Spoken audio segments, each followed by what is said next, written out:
అంటే ఇప్పుడు డాక్టర్ గారు చిన్న చిన్న పిల్లల్లో కూడా స్ట్రోక్స్ వస్తున్నాయి, అంటే పెరాలసిస్కి సంబంధించి ఎలా వస్తున్నాయి, అసలు దేనివల్ల వస్తున్నాయి, మెయిన్ రీజన్ ఏంటి? చిన్నపిల్లల్లో ఇంతకుముందు అడల్ట్స్లో అంటే ఓవర్ 60 years ఫ్రీక్వెంట్గా స్ట్రోక్ వచ్చే పెరాలిసిస్ వాళ్ళకి బీపీ, షుగర్, కొలెస్ట్రాల్ ఇవి సరిగ్గా కంట్రోల్ చేసుకోకపోవటం వల్ల ఈ పెరాలిసిస్ అనేది వస్తూ ఉండేది.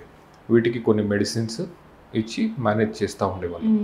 బట్ పిల్లలు వచ్చే స్ట్రోక్ వాటికి చాలా డిఫరెంట్గా ఉంటుంది. కొంతమంది పుట్టుకతోనే హార్ట్లో హోల్ ఉంది అని మనం వింటూ ఉంటాం. అది అప్పుడప్పుడు వాళ్ళకి బ్రీదింగ్ ప్రాబ్లమ్స్ అన్కాన్షియస్ అయినప్పుడు మనం చెక్ చేస్తే తెలుస్తుంది. కానీ కొంతమందికి అలాంటి ఫీచర్స్ లేనప్పుడు ఫస్ట్ టైం వాళ్ళకి పెరాలిసిస్ వచ్చినప్పుడే మనకు తెలుస్తుంది. ఆ హార్ట్లో హోల్ అవటం వల్ల హార్ట్లో చిన్న చిన్న క్లాట్స్ ఫామ్ అయ్యి అవి బ్లడ్ సర్క్యులేషన్ ద్వారా బ్రెయిన్కి వెళ్ళి అక్కడ ఇరుక్కుపోతాయి.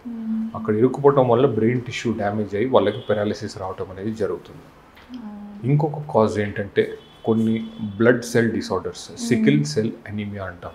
అంటే మన బాడీలో నార్మల్గా ఆక్సిజన్ ట్రాన్స్పోర్ట్ చేసేది హిమోగ్లోబిన్.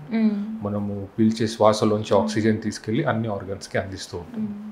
కొంతమందికి ఈ హిమోగ్లోబిన్ అనేది అబ్నార్మల్గా ఉంటుంది. అది ఫ్రీక్వెంట్గా ఆక్సిజన్ అంటే కొంచెం పరిగెత్తినా, కొన్ని మెట్లు ఎక్కినా, కొంచెం స్ట్రెస్లో ఉన్నా కానీ దాని స్ట్రక్చర్ చేంజ్ అయిపోయి ఎక్కడికక్కడ క్లాట్ అయిపోతుంది బ్లడ్ వెజల్స్లో. దీన్ని సికిల్ సెల్ అనీమియా అంటారు. ఇది కూడా ఫ్రీక్వెన్సీ ఈ మధ్య పెరుగుతుంది కొన్ని రీజన్స్ ఆఫ్. అంటే మనకి ఎలా తెలుస్తుంది ఇలా అవుతుంది అని చెప్పేసి? అందరికీ ఇది టెస్ట్ చేయడం ప్రాక్టికల్ కాదండి. ఎవరికన్నా ఫస్ట్ సిమ్టమ్ వచ్చినప్పుడే మనం టెస్ట్ చేస్తాము. పెరాలిసిస్ కాకుండా వాళ్ళకి బాడీ పెయిన్స్, బోన్ పెయిన్స్ ఇవన్నీ కూడా ఈ పిల్లలకి 3 to 5 years ఉంటాయి. This is one of the other reason. కొంతమందికి బ్రెయిన్ ఇన్ఫెక్షన్స్, మెనింజైటిస్ అని అంటాం. చెవుల్లోంచి లేదా ఇయర్ పియర్సింగ్ ఇవన్నీ చేసుకునే వాళ్ళు ఇన్ఫెక్షన్ బయట నుంచి చెవుల్లోకి వెళ్ళి చెవుల్లోంచి స్కల్ లోపల స్ప్రెడ్ అయ్యి బ్రెయిన్ కూడా ఎఫెక్ట్ అవుతుంది. దీన్ని మనము మెనింజైటిస్ అంటాం.